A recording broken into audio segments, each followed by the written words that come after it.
গল্পকথনবি কল্লোল চ্যানেলে আপনারা শুনছেন বিভূতিভূষণ বন্দ্যোপাধ্যায়ের লেখা অপরাজিত, আজ ত্রয়োবিংশ এবং শেষ পর্ব। রানীর যত্নে আদরে সে মুগ্ধ হইয়া গেল। সতুদের বাড়ির সেই আজকাল কর্ত্রী, নিজের ছেলে মেয়ে হয় নাই, ভাইপোদের মানুষ করে। অপুকে রানী বাড়িতে আনিয়া রাখিল। কাজলকে দুদিনে এমন আপন করিয়া লইয়া ফেলিয়াছে যে সে পিসিমা বলিতে অজ্ঞান। রানীর মনে মনে ধারণা, অপু শহরে থাকে যখন, তখন খুব চায়ের ভক্ত। দুটি বেলা ঠিক সময়ে চা দিবার জন্যে তাহার প্রাণপণ চেষ্টা। চায়ের কোনো সরঞ্জাম ছিল না, লুকাইয়া নিজের পয়সায় সতুকে দিয়া নবাবগঞ্জের বাজার হইতে চায়ের ডিশ পেয়ালা আনাইয়া লইয়াছে। অপু চা তেমন খায় না কখনো, কিন্তু এখানে সে কথা বলে না। ভাবে, যত্ন করছে রানুদি, করুক না। এমন যত্ন আর জুটবে কোথাও? তুমিও যেমন। দুপুরে একদিন খাইতে বসিয়া অপু চুপ করিয়া চোখ বুজিয়া আছে। রানীর দিকে চাহিয়া হাসিয়া বলিল, একটা বড় চমৎকার ব্যাপার হলো। দেখো, এই টোকে যাওয়া এঁচোড় চচ্চড়ি কতদিন খাইনি। নিশিন্দুপুর ছেড়ে আর কখনো নয়। তাই মুখে দিয়েই ছেলেবেলার কথা মনে পড়ে গেল রানুদি। রানুদি বোঝে এইসব কথা, তাই রানুদির কাছে বলিয়াও সুখ।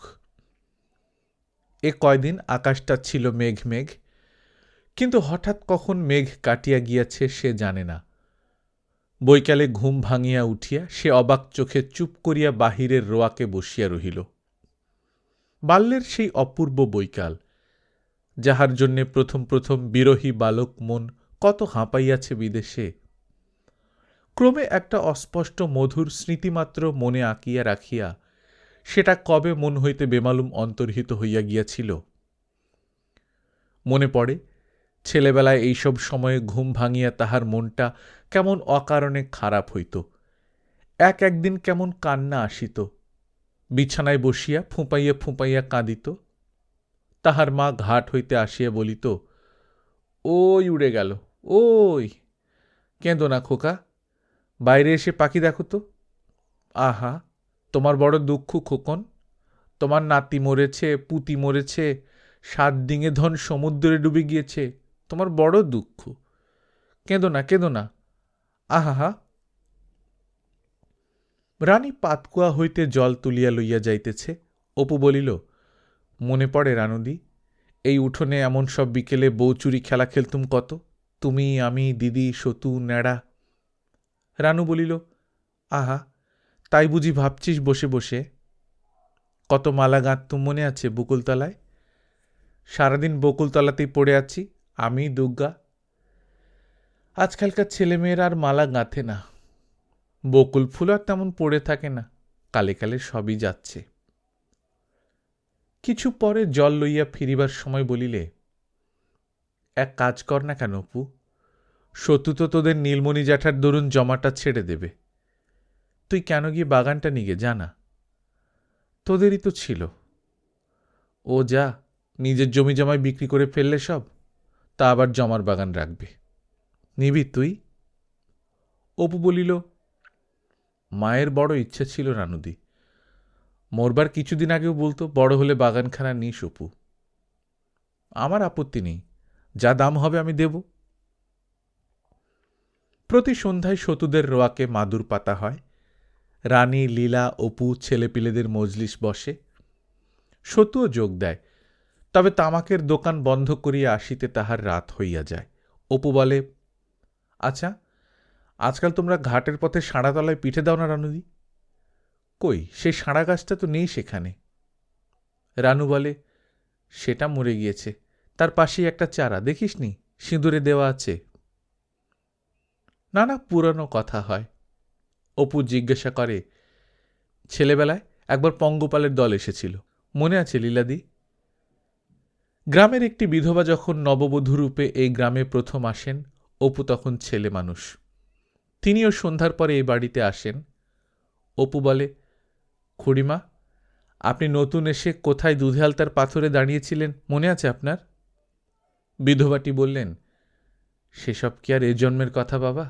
সেসব কি আর মনে আছে? অপু বলে, আমি বলি শুনুন, আপনাদের দক্ষিণের উঠোনে যে নিচু গোয়ালঘরটা ছিল তারই ঠিক সামনে। বিধবা মেয়েটি আশ্চর্য হইয়া বলেন, ঠিক ঠিক, এখন মনে পড়েছে।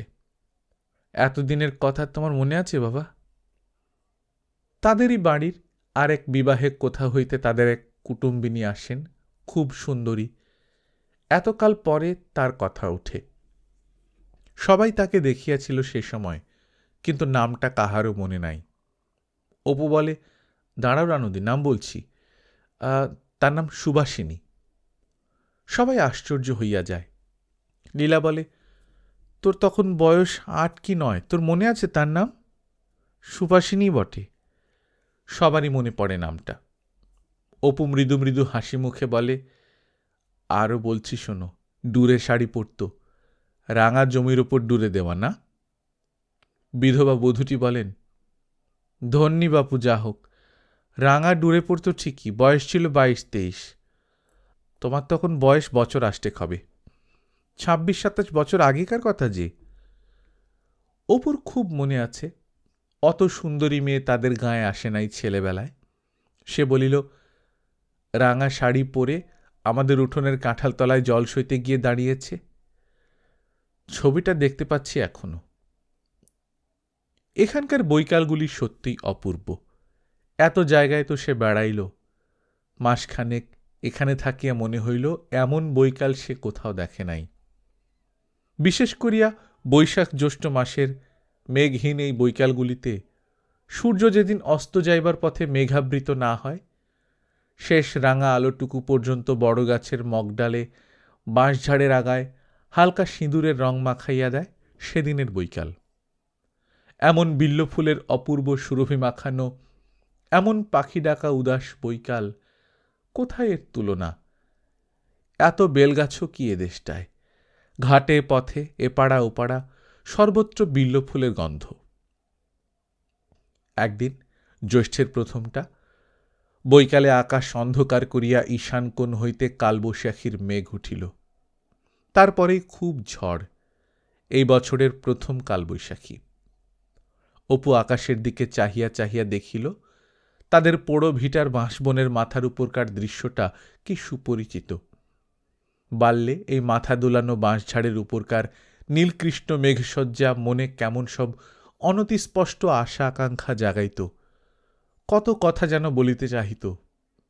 আজও সেই মেঘ, সেই বাঁশবন, সেই বৈকাল সবই আছে, কিন্তু সে অপূর্ব জগৎটা আর নাই। এখন যা আনন্দ সে শুধু স্মৃতির আনন্দ মাত্র। এবার নিশ্চিন্দিপুর ফিরিয়া অবধি সেই ইহা লক্ষ্য করিতেছে। এই বন, এই দুপুর, এই গভীর রাত্রে চৌকিদারের হাঁকুনি কি লক্ষ্মী প্যাঁচার ডাকের সঙ্গে এক অপূর্ব স্বপ্ন মাখানো ছিল। দিগন্ত রেখার ওপারের এক রহস্যময় কল্পলোক তখন সদা সর্বদা হাতছানি দিয়ে আহ্বান করিত। তাদের সন্ধান আর মেলে না। সে পাখির দল মরিয়া গিয়াছে, তেমন দুপুর আর হয় না। যে চাঁদ এমন বৈশাখী রাত্রে খড়ের ঘরের দাওয়ার ধারে নারিকেল পত্র শাখায় জ্যোৎস্নার কম্পন আনিয়া এক ক্ষুদ্র কল্পনাপ্রবণ গ্রাম্য বালকের মনে মূল্যহীন কারণহীন আনন্দের বাণ ডাকাইত, সেই সব চাঁদ নিভিয়া গিয়াছে। সেই বালকটি বা কোথায়? 25 বছর আগেকার এক দুপুরে বাপ মায়ের সঙ্গে দেশ ছাড়িয়া চলিয়া গিয়াছিল, আর ফেরে নাই। যাওয়া বাঁশের বনের পথে তার ছোট ছোট পায়ের দাগ অস্পষ্ট হইয়া মুছিয়া গিয়াছে বহুদিন। তার ও তার দিদির সেসব আশা পূর্ণ হইয়াছিল কি? হায় অবোধ বালক বালিকা! রোজ রোজ বৈকালে মেঘ হয়, ঝড় ওঠে। অপু বলে, রানুদি, আম কুড়িয়ে আনি? রানী হাসে। অপু ছেলেকে লইয়া নতুন কেনা বাগানে আসিয়া দাঁড়ায়। সবাইকে আম কুড়াইতে ডাকে, কাহাকেও বাধা দেয় না। বাল্যের সেই পটুলে, তেঁতুলতলি, নেকো, বাঁশতলা, ঘন মেঘের ছায়ায় জেলে পাড়ার তো আবাল বৃদ্ধ বনিতা ধামা হাতে আম কুড়াইতে আসে। অপু ভাবে, আহা, জীবনে এই এদের কত আনন্দের, কত সার্থকতার জিনিস। চারিধারে চাহিয়া দেখে, সমস্ত বাগানের তলাটা ধাবমান কৌতুকপর চিৎকাররত বালক বালিকাতে ভরিয়া গিয়াছে। দিদি দুর্গা, ছোট্ট মেয়েটি, এই কাজলের চেয়ে কিছু বড়, পরের বাগানে আম কুড়াইবার অপরাধে বকুনি খাওয়া কৃত্রিম উল্লাস ভরা হাসি মুখে একদিন ওই ফণিমনসার ঝোপের পাশের বেড়াটা গলিয়া বাহির হইয়া গিয়াছিল। বহুকালের কথাটা। অপু কি করিবে আমবাগানে? এইসব গরিব ঘরের ছেলেমেয়েরা স্বাদ মিটাইয়া আম কুড়াইবে এ বাগানে, কেহ তাহাদের বারণ করিবার থাকিবে না, বকিবার থাকিবে না, অপমান করিবার থাকিবে না। ফণিমনসার ঝোপের আড়ালে অপমানিতা ছোট্ট খুকিটি ধুলামাখা আঁচল গুছাইয়া লইয়া ফিরিয়া দাঁড়াইয়া মৃদু মৃদু তৃপ্তির হাসি হাসিবে। এতদিন সে এখানে আসিলেও নিজেদের ভিটাটাতে ঢুকিতে পারে নাই, যদিও বাহির হইতে সেটা প্রতিদিনই দেখিত, কারণ ঘাটের পথটা তার পাশ দিয়াই। বৈকালের দিকে সে একদিন একা চুপি চুপি বন জঙ্গল ঠেলিয়া সেখানে ঢুকিল। বাড়িটা আর নাই, পড়িয়া ইট স্তূপাকার হইয়া আছে। লতাপাতা, শেওড়া বন, বন চালতার গাছ, ছেলেবেলাকার মতো কালো মেঘের জঙ্গল।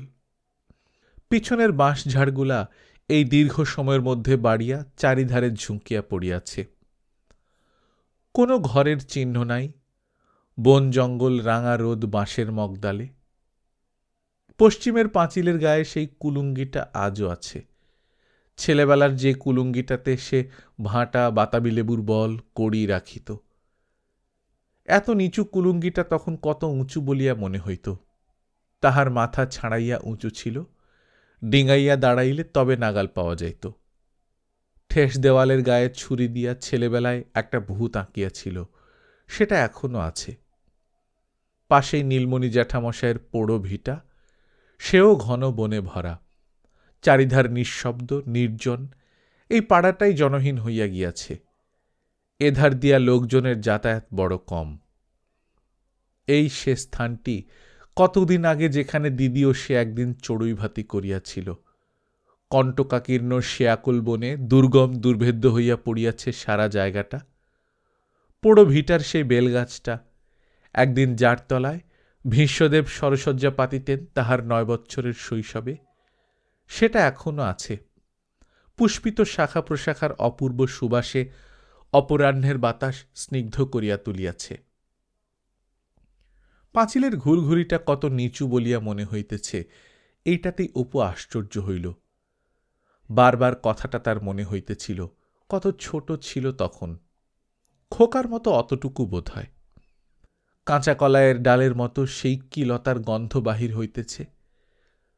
কতদিন গন্ধটা মনে ছিল না। বিদেশে আর সব কথা হয়তো মনে পড়িতে পারে, কিন্তু পুরাতন দিনের গন্ধগুলি তো মনে পড়ে না। এই অভিজ্ঞতাটা অপুর এতদিন ছিল না। সেদিন বাঁওড়ের ধারে বেড়াইতে গিয়া পাকা বটফলের গন্ধে অনেক দিনের একটা স্মৃতি মনে উদয় হইয়াছিল। ছোট্ট কাচের পরকলা বসানো মোমবাতির সেকেলে লণ্ঠন হাতে তাহার বাবা শশী যোগীর দোকানে আলকাত্রা কিনিতে আসিয়াছে, সেও আসিয়াছে বাবার কাঁধে চড়িয়া বাবার সঙ্গে। কাচের লণ্ঠনের ক্ষীণ আলো, আধো অন্ধকার বাঁশবন, বাঁওড় হইতে নাল ফুল তুলিয়া বাবা তাহার হাতে দিয়াছে। কোন শৈশবের অস্পষ্ট ছবিটা, অবাস্তব ধোঁয়া ধোঁয়া।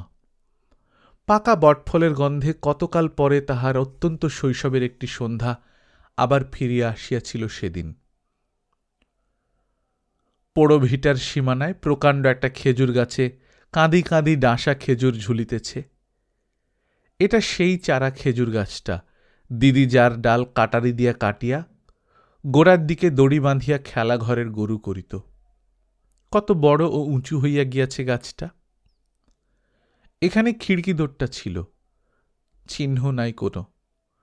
এইখানে দাঁড়াইয়া দিদির চুরি করা সেই সোনার কৌটাটা ছুঁড়িয়া ফেলিয়া দিয়াছিল একদিন। কত সুপরিচিত জিনিস এই দীর্ঘ 25 বছর পর আজও আছে। রাঙি গায়ের বিচালি খাওয়ার মাটির নাদাটা কাঁঠালতলায় বাঁশপাতা ও মাটি বোঝাই হইয়া এখনো পড়িয়া আছে। ছেলেবেলায় ঠেস দেওয়াল গাঁথার জন্যে বাবা মজুর দিয়ে এক জায়গায় ইট জড়ো করিয়া রাখিয়াছিলেন। অর্থাভাবে গাঁথা হয় নাই। ইটগুলা এখনো বাঁশবনের ছায়ায় তেমনি পড়িয়াছে। কতকাল আগে মা তাকের ওপর জলদানে পাওয়া মেটে কলসি তুলিয়া রাখিয়াছিল সংসারের প্রয়োজনের জন্যে, পড়িয়া মাটিতে অর্ধপ্রথিত হইয়া আছে। সকালের অপেক্ষা সে যেন অবাক হইয়া গেল পাঁচিলের সেই ঘুলঘুলিটা আজও নতুন অবিকৃত অবস্থায় দেখিয়া। বালিচুন একটুও খসে নাই, যেন কালকের তৈরি। এই জঙ্গল ও ধ্বংসস্তূপের মধ্যে কি হইবে ওকুলুঙ্গিতে? খিড়কি দোরের পাশে উঁচু জমিটাতে মায়ের হাতে পোঁতা সজনে গাছ এখনো আছে। যাইবার বছরখানেক আগে মাত্র মা ডালটা পুঁতিয়াছিলেন। এই দীর্ঘ সময়ের মধ্যে গাছটা বাড়িয়া বুড়ো হইয়া গিয়াছে, ফল খাইতে আর কেহ আসে নাই। জঙ্গলে ঢাকিয়া পড়িয়া আছে এতকাল। অপরাহ্নের রাঙা রোদ গাছটার গায়ে পড়িয়া কি উদাস বিষাদ মাখা দৃশ্যটা ফুটাইয়াছে যে! ছায়া ঘন হইয়া আছে, কাঁচা কলাইয়ের ডালের মতো সেই লতাটার গন্ধ আরও ঘন হয়। অপুর শরীর যেন শিহরিয়া ওঠে। এই গন্ধ তো শুধু গন্ধ নয়, এই অপরাহ্নে এই গন্ধের সঙ্গে জড়ানো আছে মায়ের কত রাত্রের আদরের ডাক, দিদির কত কথা, বাবার পদাবলী, গানের সুর, বাল্যের ঘরকন্যার সুধাময় দারিদ্র্য, কত কি কত কি। ঘন বনে ঘুঘু ডাকে, ঘু ঘু। সে অবাক চোখে রাঙারোদ মাখানো সজনে গাছটার দিকে আবার চায়। মনে হয় এই বন, এই স্তূপাকার ইটের রাশি, এইসব স্বপ্ন। এখনই মা ঘাট হইতে সন্ধ্যায় গা ধুইয়া ফিরিয়া ফর্সা কাপড় পরিয়া ভিজা কাপড়খানা উঠানের বাঁশের আলনায় মেলিয়া দিবে। তারপর প্রদীপ হাতে সন্ধ্যা দিতে দিতে তাহাকে দেখিয়া থমকিয়া দাঁড়াইয়া বিস্মিত অনুযোগের সুরে বলিয়া উঠিবে, এত সন্ধে করে বাড়ি ফিরলি অপু? ভিটার চারিদিকে খোলামকুচি, ভাঙা কলসি, কত কি ছড়ানো। ঠাকুরমায়ের পোড়ো ভিটাতে তো পা রাখিবার স্থান নাই। বৃষ্টির ধোয়াতে কতদিনের ভাঙা খাপড়া খোলামকুচি বাহির হইয়াছে। এগুলি অপুকে বড় মুগ্ধ করিল। সে হাতে করিয়া তুলিয়া দেখিতে লাগিল। কতদিনের গৃহস্থ জীবনের সুখ দুঃখ এগুলোর সঙ্গে জড়ানো। মা পেছনের বাঁশবনের এক জায়গায় সংসারের হাঁড়িকুড়ি ফেলিত, সেগুলি এখনো সেইখানেই আছে। একটা আজকে পিঠে গড়িবার মাটির মুচি এখনো অভগ্ন অবস্থায় আছে। অপু অবাক হইয়া ভাবে, কোন আনন্দভরা শৈশব সন্ধ্যার সঙ্গে ওর সম্বন্ধ ছিল না জানি। উঠানের মাটির খোলামকুচির মধ্যে সবুজ কাচের চুড়ির একটা টুকরো পাওয়া গেল, হয়তো তার দিদির হাতের চুড়ির টুকরা। এ ধরনের চুড়ি ছোট মেয়েরাই পরে। টুকরাটা সে হাতে তুলিয়া লইল। এক জায়গায় আধখানা ভাঙা বোতল। ছেলেবেলায় এই ধরনের বোতলে মা নারিকেল তেল রাখিত, হয়তো সেটাই। একটা দৃশ্য তাকে বড় মুগ্ধ করিল। তাদের রান্নাঘরের ভিটার ঠিক যে কোণে মা রাঁধিবার হাঁড়িকুড়ি রাখিত, সেখানে একখানা কড়া এখনো বসানো আছে। মরিচা ধরিয়া বিকৃত হইয়া গিয়াছে, আটা খসিয়া গিয়াছে, কিন্তু মাটিতে বসিয়া যাওয়ার দরুন একটুও নড়ে নাই। তাহারা যেদিন রান্না খাওয়া সারিয়া এই গাঁ ছাড়িয়া রওনা হইয়াছিল আজ 24 বৎসর পূর্বে, মা এঁটো কড়াখানাকে ওইখানেই বসাইয়া রাখিয়া চলিয়া গিয়াছিল। কে কোথায় লুপ্ত হইয়া গিয়াছে, কিন্তু ওখানা ঠিক আছে এখনো। কত কথা মনে ওঠে। একজন মানুষের অন্তরতম অন্তরের কাহিনী কি অন্য মানুষ বোঝে? বাহিরের মানুষের কাছে একটা জঙ্গলে ভরা পোড়ো ভিটা মাত্র, মশার ডিপো, তুচ্ছ জিনিস। কে বুঝিবে 24 বৎসর পূর্বের এক দরিদ্র ঘরের অবোধ বালকের জীবনের আনন্দ মুহূর্তগুলির সহিত এ জায়গার কত যোগ ছিল? 30, 50, 100, 1000, 3000 বছর কাটিয়া যাইবে, তখন এই গ্রাম লুপ্ত হইবে, ইছামতি চলিয়া যাইবে। সম্পূর্ণ নতুন ধরনের সভ্যতা, নতুন ধরনের রাজনৈতিক অবস্থা, যাদের বিষয় এখন কল্পনা করিতেও কেহ সাহস করে না, তখন আসিবে জগতে। ইংরেজ জাতির কথা প্রাচীন ইতিহাসের বিষয়ীভূত হইয়া দাঁড়াইবে। বর্তমান বাংলা ভাষাকে তখন হয়তো আর কেহ বুঝিবে না, একেবারে লুপ্ত হইয়া গিয়া সম্পূর্ণ অন্য ধরনের ভাষা এদেশে প্রচলিত হইবে। তখনও এই রকম বৈকাল, এই রকম কালবৈশাখী নামিবে ৩,০০০ বর্ষ পরের বৈশাখ দিনের শেষে। তখনও এই রকম পাখি ডাকিবে, এই রকম চাঁদ উঠিবে। তখন কি কেহ ভাবিবে ৩,০০০ বৎসর পূর্বের এক বিস্মৃত বৈশাখী বৈকালের এক গ্রাম্য বালকের ক্ষুদ্র জগৎটি এইরকম বৃষ্টির গন্ধে, ঝোড়ো হাওয়ায় কি অপূর্ব আনন্দে দুলিয়া উঠিত? এই স্নিগ্ধ অপরাহ্ন তার মনে কি আনন্দ, আশা, আকাঙ্ক্ষা জাগাইয়া তুলিত? ৩,০০০ বৎসরের প্রাচীন জ্যোৎস্না একদিন কোন মায়া স্বপ্ন তাহার শৈশব মনে ফুটাইয়া তুলিয়াছিল? নিঃশব্দে শরৎ দুপুরে বনপথে ক্রীড়ারত সে ক্ষুদ্র ৯ বৎসরের বালকের মনের বিচিত্র অনুভূতিরাজির ইতিহাস কোথায় লেখা থাকিবে? কোথায় লেখা থাকিবে বিস্মৃত অতীতে তার সেসব আনন্দ ভরা জীবনযাত্রা, বিদেশ হইতে বহুদিন পরে বাড়ি ফিরিয়া মায়ের হাতে বেলের শরবত খাওয়ার সে মধুময় চৈত্র অপরাহ্নটি, বাঁশবনের ছায়ায় অপরাহ্নের নিদ্রা ভাঙিয়া পাপিয়ার সে মন মাতানো ডাক? কোথায় লেখা থাকিবে বর্ষাদিনের বৃষ্টিসিক্ত রাত্রিগুলির সেসব আনন্দ কাহিনী? দূর ভবিষ্যতের যেসব তরুণ বালক বালিকার মনে এইসব কালবৈশাখী নব আনন্দের বার্তা আনিবে, কোন পথে তারা আসিবে? বাহির হইয়া আবার সে ফিরিয়া চাহিল। সারা ভিটার উপর আসন্ন সন্ধ্যা এক অদ্ভুত করুণামাখা ছায়া ফেলিয়াছে। মনে হয় বাড়িটার এই অপূর্ব বৈকাল কাহার জন্যে বহুকাল অপেক্ষা করিয়া ক্লান্ত, জীর্ণ, অবসন্ন ও অনাসক্ত হইয়া পড়িয়াছে, আর সাড়া দেয় না। প্রাণ আর নাই। বারবার করিয়া ঘুলঘুলিটার কথাই মনে পড়িতেছিল। ঘুলঘুলি দুটো এত ভালো আছে এখনো, অথচ মানুষেরাই গেল চলিয়া। সে নিশ্চিন্দিপুরও আর নাই। এখন যদি সে এখানে আবার বাসও করে, সেই অপূর্ব আনন্দ আর পাইবে না। এখন সে তুলনা করিতে শিখিয়াছে, সমালোচনা করিতে শিখিয়াছে। ছেলেবেলায় যারা ছিল সাথী, এখন তাদের সঙ্গে আর অপুর কোনো দিকেই মিশ খায় না। তাদের সঙ্গে কথা কহিয়া আর সেই সুখ নাই। তারা লেখাপড়া শিখে নাই। এই ২৫ বছরে গ্রাম ছাড়িয়া অনেকেই কোথাও যায় নাই। সবারই পৈতৃক কিছু জমিজমা আছে, তাহাই হইয়াছে তাদের কাল। তাদের মন, তাদের দৃষ্টি ২৫ বৎসর পূর্বের সেই বাল্যকালের কোঠায় আজও নিশ্চল। কোন দিক হইতেই অপুর আর কোনো যোগ নাই তাহাদের সহিত। বাল্যে কিন্তু এসব দৃষ্টি খোলে নাই। সব জিনিসের উপর একটা অসীম নির্ভরতার ভাব ছিল। সব অবস্থাকেই মানিয়া লইত বিনা বিচারে। সত্যকার জীবন তখনই যাপন করিয়াছিল নিশ্চিন্দিপুরে। তাহা ছাড়া বাল্যের সুপরিচিত ও অতি প্রিয় সাথীদের অনেকে বাঁচিয়া নাই।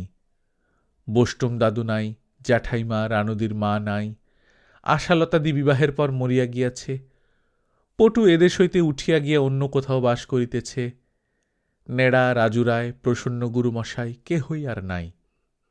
স্বামী মারা যাওয়ার পর গোকুলের বউ খুড়িমাকে তাহার ভাই আসিয়া লইয়া গিয়াছে। ১০-১২ বৎসর তিনি এখানে আসেন নাই। বাঁচিয়া আছেন কিনা কেহ জানে না। তবু মেয়েদের ভালো লাগে। রানুদি, ও বাড়ির খুড়িমা, রাজলক্ষ্মী, লীলাদি, এরা স্নেহে, প্রেমে, দুঃখে, শোকে যেন অনেক বাড়িয়াছে। এতকাল পরে অপুকে পাইয়া ইহারা সকলেই খুশি।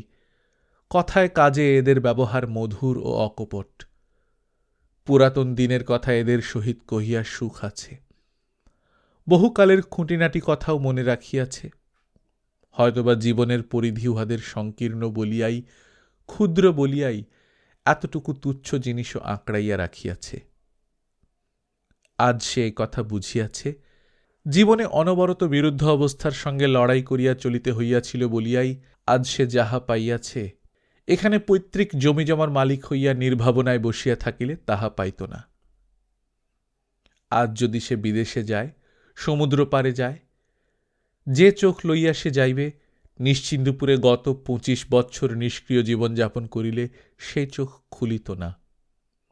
একদিন নিশ্চিন্দপুরকে যেমন সে সুখ দুঃখ দ্বারা অর্জন করিয়াছিল, আজ তেমনি সুখ দুঃখ দ্বারা বাহিরকে অর্জন করিয়াছে। নদীতে গা ধুইতে গিয়া নিস্তব্ধ সন্ধ্যায় এইসব কথাই সে ভাবিতেছিল। সারাদিনটা আজ গুমোট গরম, প্রতিপদ তিথি, কাল গিয়াছে পূর্ণিমা, আজ এখনই জ্যোৎস্না উঠিবে। এই নদীতে ছেলেবেলায় যেসব বধূরা জল লইতে আসিত তারা এখন প্রৌঢ়া, কত নাইও মরিয়া হাজিয়া গিয়াছে। যেসব কোকিল সেই ছেলেবেলাকার রামনবমী দিনের পুলক মুহূর্তগুলি ভরাইয়া দুপুরে কু কু ডাক দিত, কঞ্চি পাতা ওঠা বাঁশ বনে তাদের ছেলেমেয়েরা আবার তেমনি গায়। শুধু তাহার দিদি শুইয়া আছে রায়পাড়ার ঘাটের ওধারে, ওই প্রাচীন ছাতিম গাছটার তলায় তাহাদের গ্রামের শ্মশান, সেখানে। সে দিদির বয়স আর বাড়ে নাই, মুখের তারুণ্য বিলুপ্ত হয় নাই, তার কাচের চুড়ি নাটা ফলের পুঁটুলি অক্ষয় হইয়া আছে এখনো। প্রাণের গোপন অন্তরে, যেখানে অপুর শৈশবকালের কাঁচা শিশু মনটি প্রবৃদ্ধ জীবনের শত জ্ঞান অভিজ্ঞতা উচ্চাসা ও কর্মস্তূপের নিচে চাপা পড়িয়া মরিয়া আছে, সেখানে সে চিরবালিকা। শৈশব জীবনের সে সমাধিতে জনহীন অন্ধকার রাত্রে সেই আসিয়া নীরবে চোখের জল ফেলে, শিশু প্রাণের সাথীকে আবার খুঁজিয়া ফেরে। আজ 24 বছর ধরিয়া সাঁঝ সকালে তার আশ্রয়স্থানটিতে সোনার সূর্যকিরণ পড়ে, বর্ষাকালের নিশীথে মেঘ ঝরঝর জল ঢালে, ফাল্গুন দিনে ঘেঁট ফুল, হেমন্ত দিনে ছাতিম ফুল ফোটে, জ্যোৎস্না ওঠে, কত পাখি গান গায়। সে এইসবই ভালোবাসিত, এইসব ছাড়িয়া যাইতে পারে নাই কোথাও। জ্যৈষ্ঠ মাসের শেষে সে একবার কলিকাতায় আসিল, ফিরিতে 20-25 দিন দেরি হইয়া গেল। আষাঢ় মাসের শেষ, বর্ষা ইতিমধ্যে খুব পড়িয়াছিল। সম্প্রতি 2-1 দিন একটু ধরন, কখনো আকাশ মেঘাচ্ছন্ন, দিন ঠান্ডা, কোনোদিন বা সারাদিন খর রৌদ্র। এই কদিনে দেশের চেহারা বদলাইয়াছে। গাছপালা আরো ঘন সবুজ, উঁচু গাছের মাথা হইতে কচি মাকাললতা লম্বা হইয়া ঝুলিয়া পড়িয়াছে। বাল্যের অতীব পরিচিত দৃশ্য। এখনো বউ কথা কও ডাকে, কিন্তু কোকিল ও পাপিয়া আর নাই। এখনো বনের সোঁদালি ফুলের ঝাড় অজস্র কচি পটপটি ফলের থলো বাঁধিয়াছে গাছে গাছে।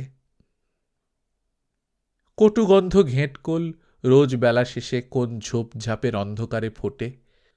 ঘাটের পথে ফিরিবার সময় মেয়েরা নাকে কাপড় চাপা দেয়।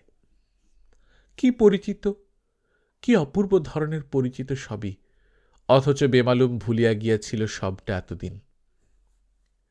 বাহিরের মাঠ সবুজ হইয়াছে নবীন আউশ ধানে।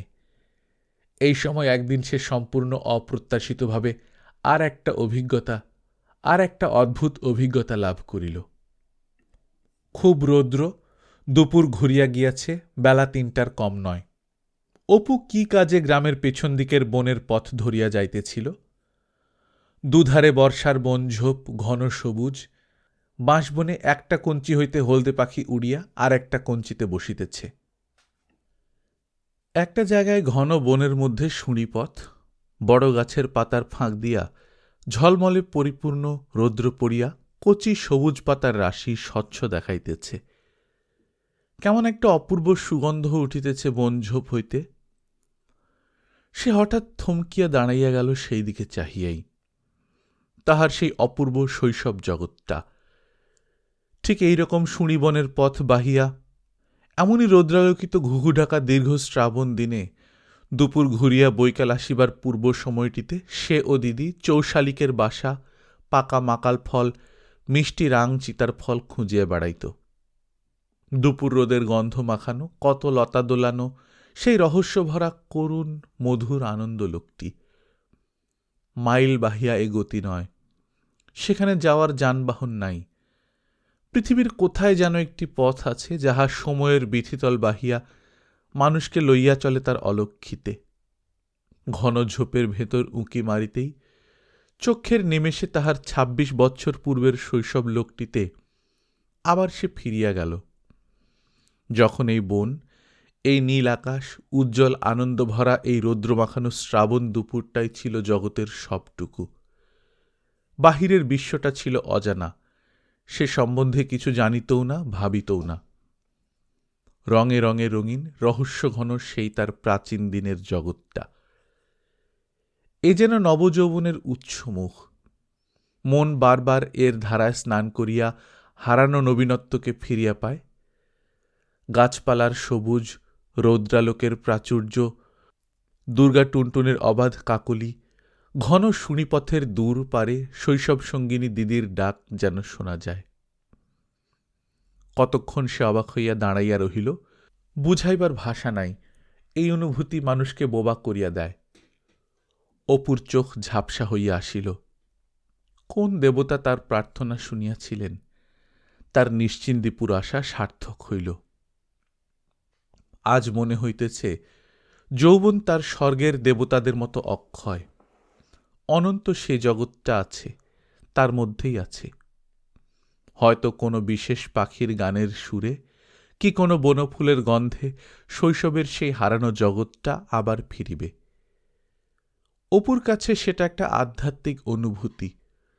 সৌন্দর্যের প্লাবন বহাইয়া ও মুক্তির বিচিত্র বার্তা বহন করিয়া তা আসে যখনই আসে। কিন্তু ধ্যানে তাকে পাইতে হয়। শুধু অনুভূতিতেই সেই রহস্যলোকের সন্ধান মেলে। তার ছেলে কাজল বর্তমানে সেই জগতের অধিবাসী। এই জন্যে ওর কল্পনাকে অপু সঞ্জীবিত রাখিতে প্রাণপণ করে। শখ ও হুনের মতো বৈষয়িকতা ও পাকা বুদ্ধির চাপে সেসব সোনার স্বপ্নকে রূঢ়হস্তে কেহ পাছে ভাঙিয়া দেয়। তাই সে কাজলকে তার বৈষয়িক শ্বশুর মহাশয়ের নিকট হইতে সরাইয়া আনিয়াছে।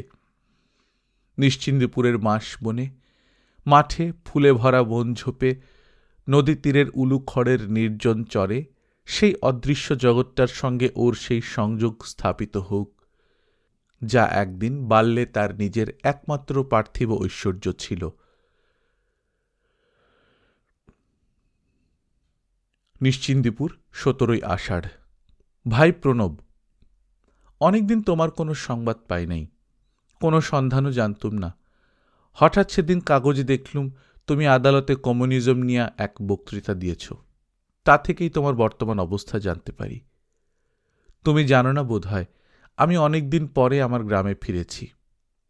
অবশ্য 2 দিনের জন্য, সেসব কথা পরে লিখব। খোকাকেও এনেছি, সে তোমায় বড় মনে রেখেছে। তুমি ওর মাথায় জল দিয়ে বাতাস করে জ্বর সারিয়েছিলে, সে কথা ও এখনো ভোলেনি। দেখো প্রণব, আজকাল আমার মনে হয় অনুভূতি, আশা, কল্পনা, স্বপ্ন এইসবই জীবন। এবার এখানে এসে জীবনটাকে নতুন চোখে দেখতে পাই। এমন সুবিধে ও অবকাশ আর কোথাও হয়নি, এক নাগপুর ছাড়া। কত আনন্দের দিনের যাওয়া আসা হলো জীবনে। যে দিনটিতে ছেলেবেলায় বাবার সঙ্গে প্রথম কুঠির মাঠ দেখতে যাই সরস্বতী পুজোর বিকেলে, যেদিন আমিও দিদি রেল রাস্তা দেখতে ছুটে যাই, যেদিন বিয়ের আগের রাত্রে তোমার মামার বাড়ির ছাদটিতে বসেছিলুম সন্ধ্যায়, জন্মাষ্টমীর তিমির ভরা বর্ষণসিক্ত রাত জেগে কাটিয়েছিলুম আমিও অপর্ণা মনসাপোতার খড়ের ঘরে। জীবনের পথে এরাই তো আনন্দের অক্ষয় পাথেয়, যে আনন্দ অর্থের ওপর নির্ভর করে না, ঐশ্বর্যের ওপর নির্ভর করে না, মান সম্মান বা সাফল্যের ওপরও নির্ভর করে না, যা সূর্যের কিরণের মতো অকৃপণ, অপক্ষপাতী, উদার, ধনী দরিদ্র বিচার করে না, উপকরণের স্বল্পতা বা বাহুল্যের উপর নির্ভর করে না।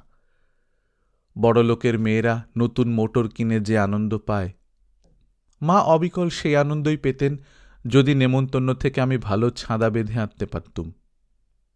আমার দিদির সেই আনন্দই পেত যদি বন ঝোপে কোথাও পাকা ফলে ভরা মাকাললতা কি বইচি গাছের সন্ধান পেত। জীবনে সর্বপ্রথম যেবার একা বিদেশে গেলুম, পিসিমার বাড়ি সিদ্ধেশ্বরী কালীর পূজা দিতে, বছর 9 বয়স তখন। 1000 বছর যদি বাঁচি, কে ভুলে যাবে সেদিনের সে আনন্দ ও অনুভূতির কথা? বহু পয়সা খরচ করে মেরু পর্যটকেরা তুষার বর্ষী শীতের রাত্রে উত্তর হিমকটিবন্ধের বরফ জমা নদী ও অন্ধকার আরণ্যভূমির নির্জনতার মধ্যে নর্দার্ন লাইট জ্বালা আকাশের তলায় অবাস্তব হলুদ রঙের চাঁদের আলোয় শুভ্র তুষারাবৃত পাইন ও সিলভার স্প্রুসের অরণ্যে নেকড়ে বাঘের ডাক শুনে সে আনন্দ পান না। আমি সেদিন খালি পায়ে বালুমাটির পথে শিমুল সোঁদালি বনের ছায়ায় ছায়ায় ভিন গায়ে যেতে যেতে যে আনন্দ পেয়েছিলুম। আমি তো বড় হয়ে জীবনে কত জায়গায় গেলুম, কিন্তু জীবনের উষার মুক্তির প্রথম আস্বাদের সে পাগল করা আনন্দের সাক্ষাৎ আর পাইনি। তাই রেবা তটের সেই বেতস তরুতলেই অবুঝ মন বারবার ছুটে ছুটে যায় যদি, তাকে দোষ দিতে পারি কই? আজ এ কথা বুঝি ভাই যে সুখ ও দুঃখ দুই অপূর্ব।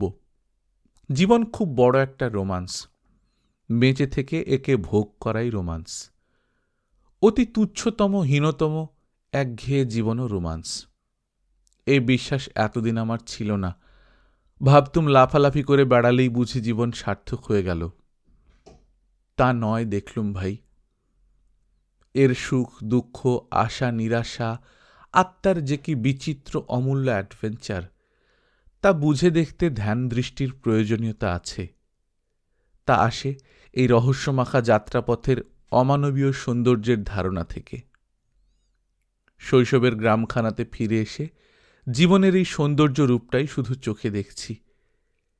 এতদিনের জীবনটা এক চমকে দেখবার এমন সুযোগ আর হয়নি কখনো। এত বিচিত্র অনুভূতি, এত পরিবর্তন, এত রস।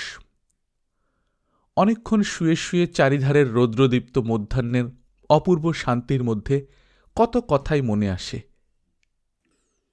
কত বছর আগেকার সে শৈশব সুরটা যেন কানে বাজে, এক পুরনো শান্ত দুপুরের রহস্যময় সুর। কত দিগন্তব্যাপী মাঠের মধ্যে এই শান্ত দুপুরে কত বটের তলা, রাখালের বাঁশির সুরের ওপারের যে দেশটি অনন্ত, তার কথাই মনে ওঠে। কিছুতেই আমাদের দেশের লোকে বিস্মিত হয় না কেন বলতে পারো প্রণব? বিস্মিত হবার ক্ষমতা একটা বড় ক্ষমতা। যে মানুষ কোনো কিছু দেখে বিস্মিত হয় না, মুগ্ধ হয় না, সে তো প্রাণহীন। কলকাতায় দেখেছি কি তুচ্ছ জিনিস নিয়েই সেখানকার বড় বড় লোক দিন কাটায়। জীবনকে যাপন করা একটা আর্ট, তা এরা জানে না বলেই অল্প বয়সেই আমাদের দেশের জীবনের ব্যবসায়ে দেউলে হয়ে পড়ে। দিনের মধ্যে খানিকটা অন্তত নির্জনে বসে একে ভাবতে হয়। সে দেখেছিলুম নাগপুরে ভাই, সে কি অবর্ণনীয় আনন্দ পেতুম। বৈকালটিতে যখন কোনো শালবনের ছায়ায় পাথরের ওপর গিয়ে বসতুম, লোকাতীত যে বড় জীবন শত শত জন্ম মৃত্যুর দূর পারে অক্ষুণ্ণ, তার অস্তিত্বকে মন যেন চিনে নিত ডি সিটারের আইনস্টাইনের বিশ্বটার চেয়েও তো বড়। এখানে এসেও তাই মনে হচ্ছে প্রণব। এখানে বুঝেছি জগতে কত সামান্য জিনিস থেকে কত গভীর আনন্দ আসতে পারে। তুচ্ছ টাকা, তুচ্ছ যশ মান, আমার জীবনে এরাই হোক অক্ষয়। এত ছায়া, এত ডাঁসা খেজুরের আতা ফুলের সুগন্ধ, এত স্মৃতির আনন্দ কোথায় আর পাব? 1000 বছর কাটিয়ে দিতে পারি এখানে, তবু এ পুরানো হবে না যেন। লীলাকে জানতে? আমার মুখে দু একবার শুনেছ, সে আর নেই। সেসব অনেক কথা, কিন্তু যখনই তার কথা ভাবি, অপর্ণার কথা ভাবি, তখন মনে হয় এদের দুজনের সঙ্গ পেয়ে আমার জীবন ধন্য হয়ে গিয়েছে। বাইবেলে পড়েছ তো, and I saw a new heaven and a new earth. এরা জীবন দিয়ে আমার সে চোখ খুলে দিয়েছে। হ্যাঁ, তোমায় লিখি, আমি বাইরে যাচ্ছি। খুব সম্ভব যাব ফিজি ও স্যামোয়া। এক বন্ধুর কাছ থেকে ভরসা পেয়েছি। কাজলকে কোথায় রেখে যাই, এই ছিল সমস্যা। তোমার মামার বাড়ি রাখব না। তোমার মেজ মামিমা লিখেছেন, কাজলের জন্যে তাদের মন খারাপ, সে চলে গিয়ে বাড়ি অন্ধকার হয়ে গিয়েছে। হোক অন্ধকার, সেখানে আর নয়। আমার এক বাল্যসঙ্গিনী এখানে আছেন, তার কাছেই ওকে রেখে যাব। এর সন্ধান না পেলে বিদেশে যাওয়া কখনো ঘটে উঠত না। খোকাকে যেখানে সেখানে ফেলে রেখে যেতে পারতুম না তো। আজ আবার ত্রয়োদশী তিথি, মেঘশূন্য আকাশ, সুনীল, খুব জ্যোৎস্না উঠবে। ইচ্ছে হয় তোমাকে নিয়ে দেখাই এসব। তোমার ঋণ শোধ দিতে পারবো না জীবনে ভাই। তুমি অপর্ণাকে জুটিয়ে দিয়েছিলে। কত বড় দান সে যে জীবনের, তা তুমিও হয়তো বুঝবে না। তোমারই চিরদিনের বন্ধু অপূর্ব। দুপুরে একদিন রানু বলিল, অপু, তোর কিছু দেনা আছে। কি দেনা রানুদি? মনে আছে আমার খাতা একটা গল্প শেষ করিসনি? রানু একটা খাতা বাহির করিয়া আনিল। অপু খাতাটা চিনিতে পারিল না। রানু বলিল, এতে একটা গল্প আধখানা লিখেছিলি, মনে আছে ছেলেবেলায়? শেষ লিখে দে এবার। অপু অবাক হইয়া গেল, বলিল, রানুদি, সেই খাতাখানা এতকাল রেখে দিয়েছ তুমি? রানু মৃদু মৃদু হাসিল। বেশ, দাও। এখন আমার কাগজে লেখা বেরোচ্ছে, তোমার খাতাটার গল্পটা অর্ধেক রাখব না। কিন্তু কি ভেবে খাতাখানা রেখেছিলেন রানুদি এতদিন? শুনবি? একদিন তোর সঙ্গে দেখা হবেই, গল্প শেষ করে দিবি জানতুম। অপু মনে ভাবিল, তোমাদের মতো বাল্যসঙ্গিনী জন্ম জন্ম যেন পাই রানুদি। মুখে বলিল, সত্যি? দেখি দেখি খাতাটা। খাতা খুলিয়া বাল্যের হাতের লেখাটা দেখিয়া কৌতুক বোধ করিল। রানীকে দেখাইয়া হাসিয়া বলিল, একটা পাতে 7টা বানান ভুল করে বসে আছি, দেখো। সে এই মঙ্গলরূপিণী নারীকেই সারা জীবন দেখিয়া আসিয়াছে, এই স্নেহময়ী করুণাময়ী নারীকে। হয়তো ইহা সম্ভব হইয়াছে এই জন্যে যে নারীর সঙ্গে তার পরিচয় অল্পকালের ও ভাষা ভাষা ধরনের বলিয়া। অপর্ণা দুদিনের জন্যে তার ঘর করিয়াছিল। লীলার সহিত যে পরিচয়, তাহা সংসারের শত সুখ দুঃখ ও সদা জাগ্রত স্বার্থদ্বন্দ্বের মধ্য দিয়া নহে। পটেশ্বরী, রানুদি, নির্মলা, নিরুদি, তেওয়ারি বধূ, সবাই তাই। তাই যদি হয়, অপু দুঃখিত নয়। তাই ভালো এই স্রোতের শ্যাওলার মতো ভাসিয়া বেড়ানো। ভবঘুরে পথিক জীবনে সহচর সহচরীগণের যে কল্যাণ পানি ক্ষুধার সময় তাহাকে অমৃত পরিবেশন করিয়াছে, তাহাতেই সে ধন্য। আরও বেশি মেশামেশি করিয়া তাহাদের দুর্বলতাকে আবিষ্কার করিবার শখ তাহার নাই। সে যাহা পাইয়াছে, চিরকাল সে নারীর নিকট কৃতজ্ঞ হইয়া থাকিবে ইহার জন্য। ভাদ্রের শেষে আরেকবার কলিকাতায় আসিয়া খবরের কাগজে একদিন পড়িল, ফিজি প্রত্যাগত কয়েকজন ভারতীয় আর্য মিশনে আসিয়া উঠিয়াছেন। তখনই সে আর্য মিশনে গেল। নিচে কেহ নাই। জিজ্ঞাসা করিলে একজন ওপরের তলায় যাইতে বলিল। 30-32 বৎসরের একজন যুবক হিন্দিতে তাহার আগমনের উদ্দেশ্য জিজ্ঞাসা করিল। অপু বলিল, আপনারা এসেছেন শুনে দেখা করতে এলুম। ফিজির সব খবর বলবেন দয়া করে, আমার খুব ইচ্ছা সেখানে যেতে। যুবকটি একজন আর্য সমাজী মিশনারি। সে ইস্ট আফ্রিকা, ট্রিনিডাড, মরিশাস নানা স্থানে প্রচার কার্য করিয়াছে। অপুকে ঠিকানা দিল, পোস্টবক্স 1175, লওটোকা, ফিজি। বলিল, অযোধ্যা জেলায় আমার বাড়ি, এবার যখন ফিজি যাব একসঙ্গেই যাব। অপু যখন আর্য মিশন হইতে বাহির হইল, বেলা তখন 10:30। বাসায় আসিয়া টিকিতে পারিল না। কাজল সেখানে নাই। ঘরটার সর্বত্র কাজলের স্মৃতি। ওই জানলাতে কাজল দাঁড়াইয়া দাঁড়াইয়া রাস্তার লোক দেখিত। দেওয়ালের ওই পেরেকটা সেই পুঁতিয়া ছিল, একটা টিনের ভেঁপু ঝুলাইয়া রাখিত। ওই কোণটাতে টুলটার উপর বসিয়া পা দুলাইয়া দুলাইয়া মুড়ি খাইত। অপুর যেন হাঁফ ধরে। ঘরটাতে সত্যি থাকা যায় না। বৈকালে খানিকটা বেড়াইল, বাকি 400 টাকা আদায় হইল। আর কিছুদিন পর কলিকাতা ছাড়িয়া চলিয়া যাইবে। কত দূর সপ্ত সিন্ধু পারের দেশ, কে জানে আর ফিরিবে কিনা। ডিটালেভু, ট্যানিলেভু, নিউ হেব্রিডিস, সামোয়া, অর্ধচন্দ্রাকৃতি প্রবাল বাঁধে ঘেরা নিস্তরঙ্গ ঘন নীল উপসাগর, একদিকে সিন্ধু সীমাহারা অকুল, দক্ষিণ মেরু পর্যন্ত বিস্তৃত। অন্যদিকে ঘরোয়া ছোট পুকুরের মতো উপসাগরটির তীরে নারকেলপত্র নির্মিত ছোট ছোট কুটির, মধ্যে লৌহ প্রস্তরের পাহাড়ের সূক্ষ্মাগ্র নাসা উভয়কে দ্বিধা বিভক্ত করিতেছে। রৌদ্রালোক প্লাবিত সাগরবেলা। পথিক জীবনের যাত্রা আবার নতুন দেশের নতুন আকাশতলে শুরু হইবার দিন ঘনাইয়া আসিতেছে। পুরাতন দিনের সঙ্গে যেসব জায়গার সম্পর্ক আর একবার সেসব দিকে ঘুরিয়া ঘুরিয়া বেড়াইল। মায়ের মৃত্যুর পূর্বে যে ছোট একতলা ঘরটাতে থাকিত অভয় নিয়োগী লেনের মধ্যে, সেটার পাশ দিয়েও গেল। বহুকাল এই দিকে আসে নাই। গলির মুখে একটা গ্যাস পোস্টের কাছে সে চুপ করিয়া খানিক্ষণ দাঁড়াইয়া রহিল। একটি ছিপছিপে চেহারার 19-20 বছরের পাড়াগাঁয়ের যুবক সামনের ফুটপাতে হাঁ করিয়া দাঁড়াইয়া আছে। কিছু মুখচোরা, কিছু নির্বোধ। বোধহয় নতুন কলিকাতায় আসিয়াছে, বোধহয় পেট ভরিয়া খাইতে পায় নাই। ক্ষুধা শীর্ণ মুখ। অপু ওকে চেনে, ওর নাম অপূর্ব রায়। 13 বছর আগে ও এই গলিটার মধ্যে একতলা বাড়িটাতে থাকিত। এক মুঠো হোটেলের রান্না ডাল ভাতের জন্যে হোটেলওয়ালার কত মুখ নাড়া সহ্য করিত।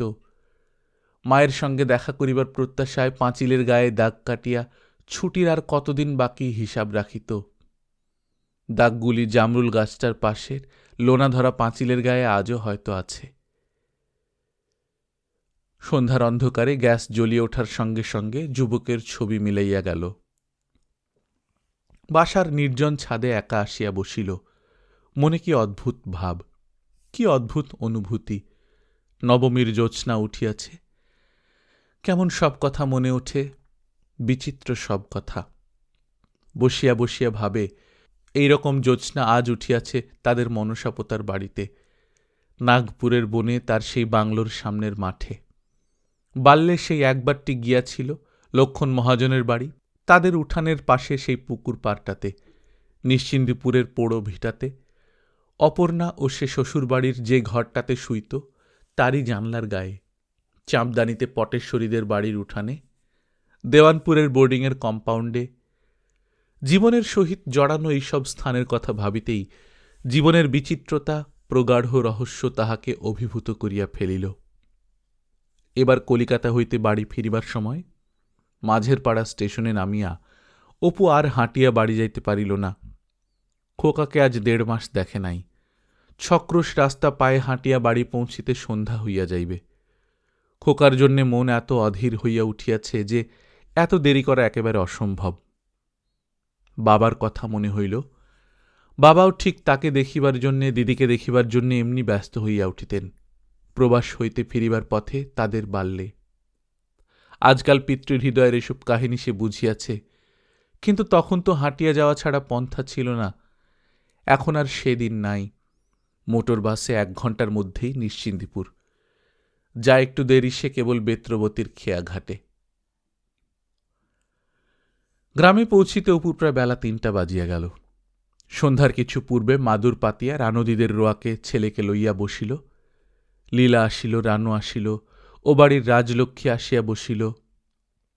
রানুদের বাড়ির চারিধারে হেমন্ত অপরাহ্ন ঘনাইয়াছে, নানা লতাপাতায় সুগন্ধ উঠিতেছে। কি অদ্ভুত ধরনের সোনালি রোদ এই হেমন্ত বৈকালের। আকাশ ঘন নীল, তার তলে রানুদিদের বাড়ির পেছনের বাঁশঝাড়ে সোনালি সড়কির মতো বাঁশের সূচালো ডগায় রাঙা রোদ মাখানো। কোনোটার উপর ফিঙে পাখি বসিয়া আছে, বাদুড়ের দল বাসায় ফিরিতেছে। পাঁচিলের পাশের বনে এক একটা আমড়া গাছে থলো থলো কাঁচা আমড়া। সন্ধ্যার শাঁখ বাজিল। জগতের কি অপূর্ব রূপ। আবার অপুর মনে হয় এদের পেছনে কোথায় আর একটা অসাধারণ জগৎ আছে। ওই বাঁশ বনের মাথার উপরকার সিঁদুরে মেঘ ভরা আকাশ, বাঁশের সোনালি সড়কির আগায় বসা ফিঙে পাখির দুলুনি, সেই অপূর্ব অচিন্ত জগৎটার সীমানায় মনকে লইয়া গিয়া ফেলে। সন্ধ্যার শাঁখ কি তাদের পোড়ো ভিটাতেও বাজিল? পুজোর সময় বাবার খরচপত্র আসিত না, মা কত কষ্ট পাইত, দিদির চিকিৎসা হয় নাই। সেসব কথা মনে আসিল কেন এখন? অন্য সবাই উঠিয়া যায়, কাজল পড়িবার বই বাহির করে, রানু রান্নাঘরে রাঁধে, কুটনো কোটে। অপুকে বলে, এখানে আয় বসবি, পিঁড়ি পেতে দি। অপু বলে, তোমার কাছে বেশ থাকি রানুদি, গাঁয়ের ছেলেদের কথাবার্তা ভালো লাগে না। রানু বলে, 2টি মুড়ি মেখে দিই, খা বসে বসে। 2টা জাল দিয়ে চা করে দিচ্ছি। রানুদি সেই ছেলেবেলাকার ঘটিটা তোমাদের, না? রানু বলে, আমার ঠাকুমা জগন্নাথ থেকে এনেছিলেন তার ছেলে বয়সে। আচ্ছা অপু, দুর্গার মুখ তোর মনে পড়ে? অপু হাসিয়া বলে, না রানুদি, একটু যেন আবছায়া, তাও সত্যি কিনা বুঝিনে। রানু দীর্ঘশ্বাস ফেলিয়া বলিল, আহা, সব স্বপ্ন হয়ে গেল। অপু ভাবে, আজ যদি সে মারা যায়, খোকাও বোধহয় তাহার মুখ এমনি ভুলিয়া যাইবে। রানুর মেয়ে বলিল, ও মামা, আমাদের বাড়ির উপর দিয়ে আজ এলোপেলেন গিল। কাজল বলিল, হ্যাঁ বাবা, আজ দুপুরে এই তেঁতুল গাছের ওপর দিয়ে গেল। অপু বলিল, সত্যি রানুদি? হ্যাঁ তাই, কি ইংরেজি বুঝিনে, উড়োজাহাজ যাহাকে বলে। কি আওয়াজটা! নিশ্চিন্দপুরের 7 বছরের মেয়ে আজকাল এরোপ্লেন দেখিতে পায় তাহা হইলে। পরদিন সন্ধ্যার পর জ্যোৎস্না রাত্রে অভ্যাস মতো নদীর ধারের মাঠে বেড়াইতে গেল। কতকাল আগে নদীর ধারের ওইখানটিতে একটা সাঁই বাবলাতলায় বসিয়া এইরকম বৈকালে সে মাছ ধরিত। আজকাল সেখানে সাঁই বাবলার বন, ছেলেবেলার সে গাছটা আর চিনিয়া লওয়া যায় না। ইছামতি এই চঞ্চল জীবনধারার প্রতীক। ওর দুপাড় ভরিয়া প্রতি চৈত্র বৈশাখে কত বন কুসুম, গাছপালা, পাখপাখালি, গায়ে গায়ে গ্রামের হাট, শতাব্দীর পর শতাব্দী ধরিয়া কত ফুল ঝরিয়া পড়ে, কত পাখির দল আসে যায়, ধারে ধারে কত জেলেরা জাল ফেলে, তীরবর্তী গৃহস্থ বাড়িতে হাসি কান্নার লীলা খেলা হয়, কত গৃহস্থ আসে, কত গৃহস্থ যায়, কত হাসিমুখ শিশু মায়ের সঙ্গে নাহিতে নামে, আবার বৃদ্ধাবস্থায় তাহাদের নশ্বর দেহের রেণু কলস্বনা ইছামতির স্রোতজলে ভাসিয়া যায়। এমন কত মা, কত ছেলে মেয়ে, তরুণ তরুণী মহাকালের বিথিপথে আসে যায়, অথচ নদী দেখায় শান্ত, স্নিগ্ধ, ঘরোয়া, নিরীহ। আজকাল নির্জনে বসিলেই তাহার মনে হয় এই পৃথিবীর একটা আধ্যাত্মিক রূপ আছে। এর ফুল ফল আলো ছায়ার মধ্যে জন্মগ্রহণ করার দরুন, শৈশব হইতে এর সঙ্গে ঘনিষ্ঠ পরিচয়ের বন্ধনে আবদ্ধ থাকার দরুন এর প্রকৃত রূপটি আমাদের চোখে পড়ে না। এ আমাদের দর্শন ও শ্রবণগ্রাহ্য জিনিসে গড়া হইলেও আমাদের সম্পূর্ণ অজ্ঞাত ও ঘোর রহস্যময়। এর প্রতি রেণু যে অসীম জটিলতায় আচ্ছন্ন, যা কিনা মানুষের বুদ্ধি ও কল্পনার অতীত, এই সত্যটা হঠাৎ চোখে পড়ে না। যেমন সাহেব বন্ধুটি বলিত, ভারতবর্ষের একটা রূপ আছে, সে তোমরা জানো না, তোমরা এখানে জন্মেছ কি না, অতি পরিচয়ের দোষে সে চোখ ফোটেনি তোমাদের। আকাশের রং আরেক রকম। দূরের সে গহন হিরাক্সের সমুদ্র ঈষৎ কৃষ্ণাভ হইয়া উঠিয়াছে, তার তলায় সারা সবুজ মাঠটা, মাধবপুরের বাঁশবনটা কি অপূর্ব, অদ্ভুত, অপার্থিব ধরনের ছবি ফুটাইয়া তুলিতেছে। ও যেন পরিচিত পৃথিবীটা নয়, অন্য কোনো অজানা জগতের, কোনো অজ্ঞাত দেবলোকের। প্রকৃতির একটা যেন নিজস্ব ভাষা আছে। অপু দেখিয়াছে, কতদিন বক্রতোয়ার উপল ছাওয়া তটে শালঝাড়ের নিচে ঠিক দুপুরে বসিয়া দূরে নীল আকাশের পটভূমিতে একটা পত্রশূন্য প্রকাণ্ড কি গাছ, সেদিকে চাহিলেই এমন সব কথা মনে আসিত যা অন্য সময় আসার কল্পনাও করিতে পারিত না। পাহাড়ের নিচে বনফলের জঙ্গলেরও একটা কি বলিবার ছিল যেন। এই ভাষাটা ছবির ভাষা। প্রকৃতি এই ছবির ভাষায় কথা বলেন। এখানেও সে দেখিল গাছপালায়, উইঢিবির পাশে শুকনো খড়ের ঝোপে, দূরের বাঁশবনের সারিতে সেই সব কথাই বলে, সেই সব ভাবই মনে আনে। প্রকৃতির এই ছবির ভাষাটা সে বোঝে। তাই নির্জন মাঠে, প্রান্তরে, বনের ধারে একা বেড়াইয়া সে যত প্রেরণা পায়, যে পুলক অনুভব করে, তা অপূর্ব, সত্যিকারের জয় অফ লাইফ। পায়ের তলায় শুকনো লতা কাটি, দেয়ারের চরে রাঙা রোদ মাখানো কষার ঝোপ, আকন্দের বন, ঘেটু বন, তার আত্মাকে এরা ধ্যানের খোরাক যোগায়। এ যেন অদৃশ্য সাতী নক্ষত্রের বাড়ি, তারই প্রাণে মুক্তার দানা বাঁধে। সন্ধ্যার পুরবী কি গৌরী রাগিনীর মতো বিষাদ ভরা আনন্দ, নির্লিপ্ত ও নির্বিকার। বহুদূরের ওই নীল কৃষ্ণাভ মেঘরাশি, ঘন নীল, নিথর গহন আকাশটা মনে যে ছবি আঁকে, যে চিন্তা যোগায়, তার গতি গোমুখী গঙ্গার মতো অনন্তের দিকে। সে সৃষ্টি স্থিতি লয়ের কথা বলে, মৃত্যুপারের দেশের কথা কয়, ভালোবাসা বেদনা, ভালোবাসিয়া হারানো, বহুদূরের এক প্রীতিভরা পুনর্জন্মের বাণী। এইসব শান্ত সন্ধ্যায় ইছামতির তীরের মাঠে বসিলেই রক্ত মেঘস্তূপ ও নীলাকাশের দিকে চাহিয়া চারিপাশের সেই অনন্ত বিশ্বের কথাই মনে পড়ে।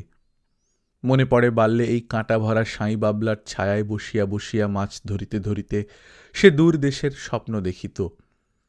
আজকাল চেতনা তাহার বাল্যের সে ক্ষুদ্র গণ্ডি পার হইয়া ক্রমেই দূর হইতে দূরে আলোকের পাখায় চলিয়াছে। এই ভাবিয়া এক এক সময় সে আনন্দ পায়, কোথাও না যাক, যে বিশ্বের সে একজন নাগরিক, তা ক্ষুদ্র দিন বিশ্ব নয়। লক্ষ কোটি আলোকবর্ষ যার গণনার মাপকাঠি, দিকে দিকে অন্ধকারে ডুবিয়া ডুবিয়া নক্ষত্রপুঞ্জ, নীহারিকাদের দেশ, অদৃশ্য ইথারের বিশ্ব, যেখানে মানুষের চিন্তাতীত কল্পনাতীত দূরত্বের ক্রমবর্ধমান পরিধিপানে বিস্তৃত, সেই বিশ্বে সে জন্মিয়াছে। ওই অসীম শূন্য কত জীবলোকে ভরা, কি তাদের অদ্ভুত ইতিহাস! অজানা নদীতটে প্রণয়ীদের কত অশ্রুভরা আনন্দ তীর্থ, সারা শূন্য ভরিয়া আনন্দ স্পন্দনের মেলা, ইথারের নীল সমুদ্র বাহিয়া বহুদূরের বৃহত্তর বিশ্বের সেসব জীবনধারার ঢেউ প্রাতে দুপুরে রাতে নির্জনে একা বসিলেই তাহার মনের বেলায় আসিয়া লাগে। অসীম আনন্দ ও গভীর অনুভূতিতেই মন ভরিয়া ওঠে। পরে সে বুঝিতে পারে, শুধু প্রসারতার দিকে নয়, যদিও তা বিপুল ও অপরিমেয়, কিন্তু সঙ্গে সঙ্গে চেতনা স্তরের আর একটা ডাইমেনশন যেন তাহার মন খুঁজিয়া পায়। এই নিস্তব্ধ শরৎ দুপুর যখন অতীতকালের এমনই এক মধুর মুগ্ধ শৈশব দুপুরের ছায়াপাতে স্নিগ্ধ ও করুণ হইয়া ওঠে, তখনই সে বুঝিতে পারে, চেতনার এই স্তর বাহিয়া সে বহুদূর যাইতে পারে। হয়তো কোনো অজ্ঞাত সৌন্দর্যময় রাজ্যে, দৈনন্দিন ঘটনার গতানুগতিক অনুভূতিরাজি ও একঘেয়ে মনোভাব, যে রাজ্যের সন্ধান দিতে পারিতই না কোনোদিন। নদীর ধারে আজিকার এই আসন্ন সন্ধ্যায় মৃত্যুর নবরূপ সে দেখিতে পাইল। মনে হইল যুগে যুগে এই জন্ম মৃত্যু চক্র কোন বিশালাত্মা দেবশিল্পীর হাতে আবর্তিত হইতেছে। তিনি জানেন কোন জীবনের পর কোন অবস্থার জীবনে আসিতে হয়। কখনো বা সঙ্গতি, কখনো বা বৈষম্য, সবটা মিলিয়া অপূর্ব রসসৃষ্টি, বৃহত্তর জীবন সৃষ্টির আর্ট। ৬,০০০ বছর আগে হয়তো সে জন্মিয়াছিল প্রাচীন ইজিপ্টে। সেখানে নলখাগড়া প্যাপিরাসের বনে নীল নদের রৌদ্রদীপ্ত তটে কোন দরিদ্র ঘরের মা বোন বাপ ভাই বন্ধুবান্ধবদের দলে কবে সে এক মধুর শৈশব কাটাইয়া গিয়াছে। আবার হয়তো জন্ম নিয়াছিল রাইন নদীর ধারে, কর্ক ওক, বার্চ ও বিচ বনের শ্যামল ছায়ায় বনেদি ঘরের প্রাচীন প্রাসাদে, মধ্যযুগের আড়ম্বরপূর্ণ আবহাওয়ায় সুন্দর মুখ সখীদের দলে। ১,০০০ বছর পর আবার হয়তো সে পৃথিবীতে ফিরিয়া আসিবে। তখন কি মনে পড়িবে এবারকারের এই জীবনটা? কিংবা কে জানে, আর হয়তো এই পৃথিবীতে আসিবে না। ওই যে বটগাছের সারির মাথায় সন্ধ্যার ক্ষীণ প্রথম তারকাটি, ওদের জগতে অজানা জীবনধারার মধ্যে হয়তো এবার নবজন্ম। কতবার যেন সে আসিয়াছে জন্ম হইতে জন্মান্তরে, মৃত্যু হইতে মৃত্যুর মধ্য দিয়া। বহু বহু দূর অতীতে ও ভবিষ্যতে বিস্তৃত সেই পথটা যেন বেশ দেখিতে পাইল। কত নিশ্চিন্দুপুর, কত অপর্ণা, কত দুর্গা দিদি, জীবনের ও জন্ম মৃত্যুর বিধিপথ বাহিয়া ক্লান্ত ও আনন্দিত আত্মার যে কি অপরূপ অভিযান!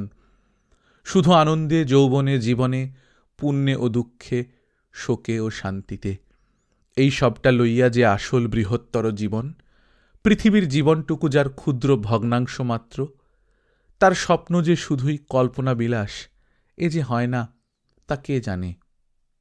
বৃহত্তর জীবনচক্র কোন দেবতার হাতে আবর্তিত হয়, কে জানে। হয়তো এমন সব প্রাণী আছেন যারা মানুষের মতো ছবিতে, উপন্যাসে, কবিতায় নিজেদের শিল্প সৃষ্টির আকাঙ্ক্ষা পূর্ণ করেন না।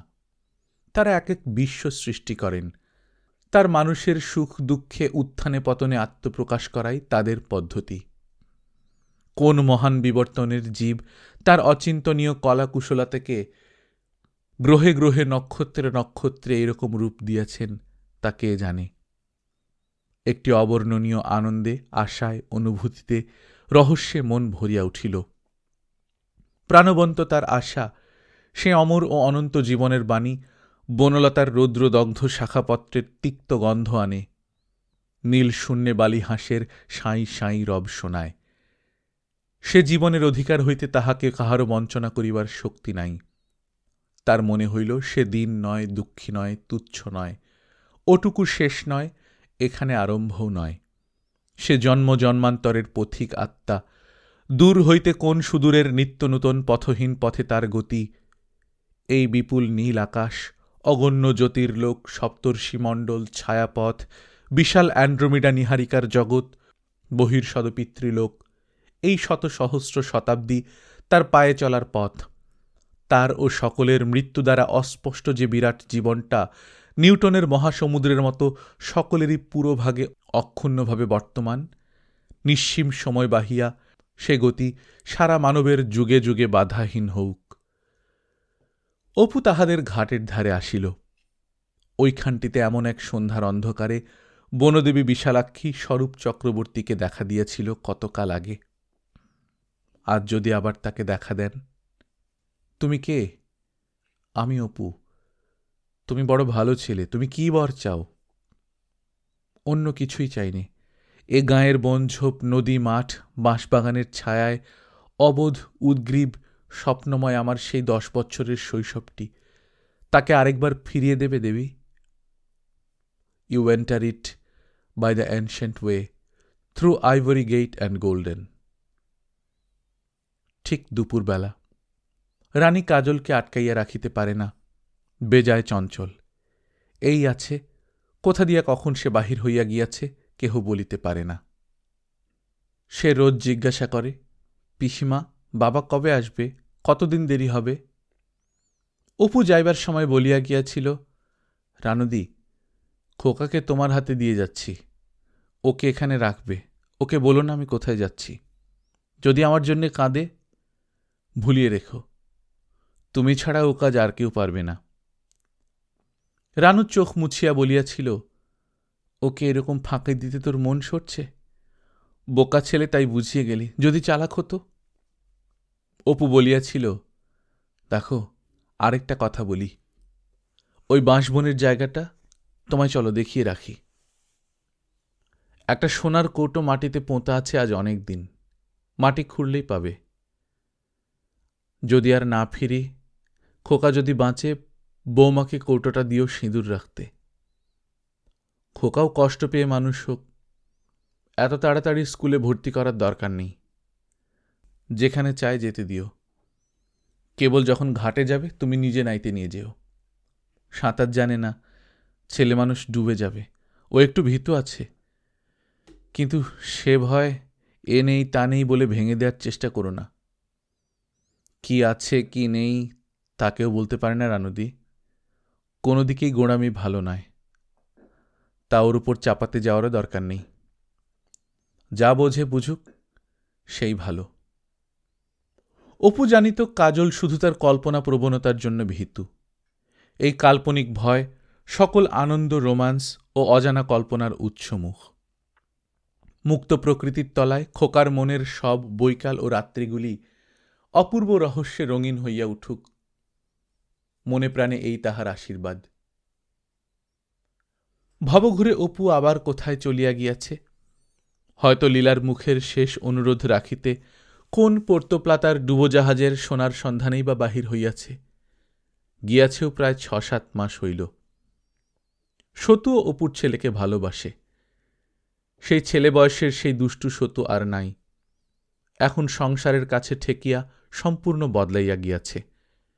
এখন সে আবার খুব হরিভক্ত, গলায় মালা, মাথায় লম্বা চুল। দোকান হইতে ফিরিয়া হাত মুখ ধুইয়া রোয়াকে বসিয়া খোল লইয়া কীর্তন গায়। নীলমণি রায়ের দরুন জমার বাগান বিক্রয় করিয়া অপুর কাছে 70 টাকা পাইয়াছিল। তাহা ছাড়া কাটিহাট তামাকের চালান আনিবার জন্যে অপুর নিকট আরও 50টি টাকা ধার স্বরূপ লইয়াছিল। এটা রানীকে লুকাইয়া, কারণ রানী জানিতে পারিলে মহা অনর্থ বাধাইত, কখনোই টাকা লইতে দিত না। কাজলের ঝোঁক পাখির ওপর, এত পাখি সে কখনো দেখে নাই। তাহার মামার বাড়ির দেশে ঘিঞ্জি বসতি, এত বড় বন মাঠ নাই। এখানে আসিয়া সে অবাক হইয়া গিয়াছে। রাত্রে শুইয়া শুইয়া মনে হয় পেছনের সমস্ত মাঠ বন রাত্রির অন্ধকারের মধ্যে দৈত্যদানব, ভূত ও শিয়ালের ভিড়ে ভরিয়া গিয়াছে। পিসিমার কাছে আরও ঘেঁষিয়া শোয়, কিন্তু দিন মানে আর ভয় থাকে না। তখন পাখির ডিম ও বাসা খুঁজিয়া বেড়াইবার খুব সুযোগ। রানু বারণ করিয়াছে, গাঙের ধারে পাখির গর্তে হাত দিও না কাজল, সাপ থাকে। শোনে না। সেদিনও গিয়াছিল পিসিমাকে লুকাইয়া, কিন্তু অন্ধকার হইয়া গেলেই তার যত ভয়। দুপুরে সেদিন পিসিমাদের বাড়ির পেছনে বাঁশবনে পাখির বাসা খুঁজিতে বাহির হইয়াছিল। সবে শীতকাল শেষ হইয়া রৌদ্র বেজায় চড়িয়াছে, আকাশে বাতাসে বনে কেমন গন্ধ। বাবা তাহাকে কত বনের গাছ পাখি চিনাইয়া দিয়া গিয়াছে, তাই সে জানে কোথায় বনমরিচার লতায় থোকা থোকা সুগন্ধ ফুল ধরিয়াছে, কেলে কোঁড়ার লতার কচি ডগা ঝোপের মাথায় মাথায় সাপের মতো দুলিতেছে। কখনো সে ঠাকুরদাদার পোড়ো ভিটাটাতে ঢোকে নাই। বাহির হইতে তাহার বাবা তাহাকে দেখাইয়াছিল। বোধহয় ঘন বন বলিয়া ভিতরে লইয়া যায় নাই। একবার ঢুকিয়া দেখিতে খুব কৌতূহল হইল। জায়গাটা খুব উঁচু ঢিবি মতো। কাজল এদিক ওদিক চাহিয়া ঢিবিটার উপর উঠিল। তারপর ঘন কুঁচকাটা ও শেওড়া বনের বেড়া ঠেলিয়া নিচের উঠানে নামিল। চারিধারে ইঁট, বাঁশের কঞ্চি, ঝোপঝাপ। পাখি নাই এখানে। এখানে তো কেউ আসে না। কত পাখির বাসা আছে হয়তো, কে খোঁজ রাখে। বসন্ত বৌরি ডাকে, টুকলি টুকলি। তাহার বাবা চিনাইয়াছিল। কোথায় বাসাটা?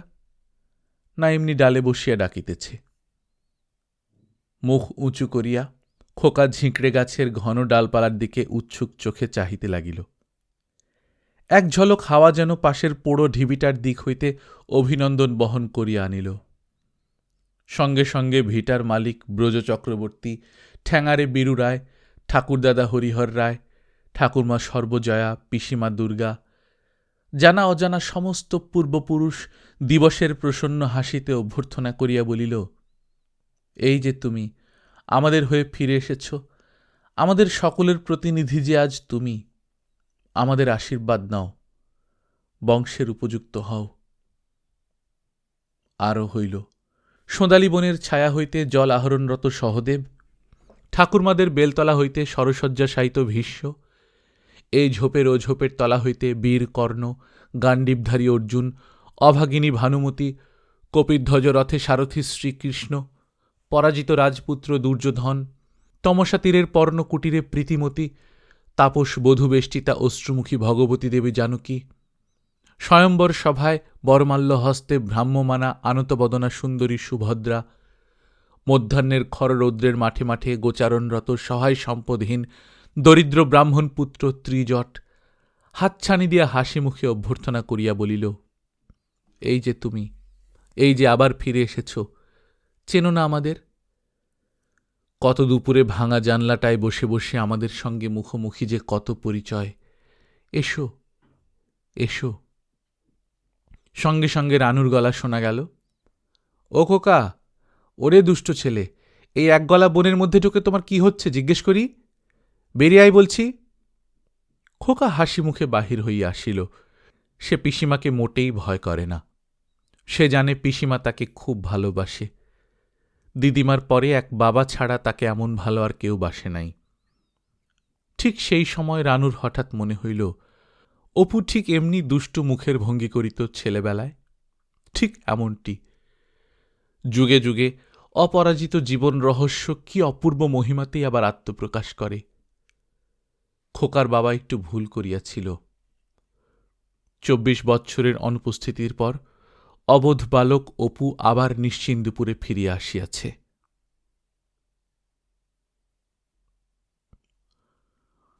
গল্পকথন বাই কল্লোল চ্যানেলে শুনছিলেন বিভূতিভূষণ বন্দ্যোপাধ্যায়ের লেখা অপরাজিত। আজ ত্রয়োবিংশ এবং শেষ পর্ব। মোট 23 পর্বের মাধ্যমে শেষ হয়ে গেল অপরাজিত অখণ্ড। অপরাজিত বইটা 2 খণ্ডে আছে। প্রথম খণ্ড দ্বিতীয় খণ্ড আমরা একসাথেই পড়লাম। অপরাজিতের আগের কাহিনী পথের পাঁচালী, অপুর ছেলেবেলার কাহিনী, তারপর অপরাজিত 2 খণ্ড। এর পরে আর বিভূতিভূষণ বন্দ্যোপাধ্যায়ের লেখা অপু ট্রিলজির অন্য কোনো গল্প নেই। যেই দুটো আছে সে দুটো হচ্ছে বিভূতিভূষণ বন্দ্যোপাধ্যায়ের ছেলে তারাদাস বন্দ্যোপাধ্যায়ের লেখা অপুর সংসারের যেই বাকি গল্পগুলো। যাই হোক, গল্প পাঠ কেমন লাগলো আপনারা জানাবেন, এই গল্প কেমন লাগলো সেটাও আপনারা জানাবেন। যদিও খুব স্বাভাবিক, আমাদের অন্যান্য বইয়ে যেরকম মানুষজনের আগ্রহ দেখা যায়, শরৎচন্দ্র চট্টোপাধ্যায়, বিভূতিভূষণ বন্দ্যোপাধ্যায়, রবীন্দ্রনাথ ঠাকুর, এনাদের গল্প উপন্যাসগুলোতে ঠিক অতটা মানুষের আগ্রহ দেখা যায় না। তারপরেও আপনারা যারা কমেন্টস করেছেন, আপনাদের প্রত্যেককে অসংখ্য ধন্যবাদ। নিজে ভালো থাকবেন, আশেপাশের লোকজনকে ভালো রাখবেন। টাটা।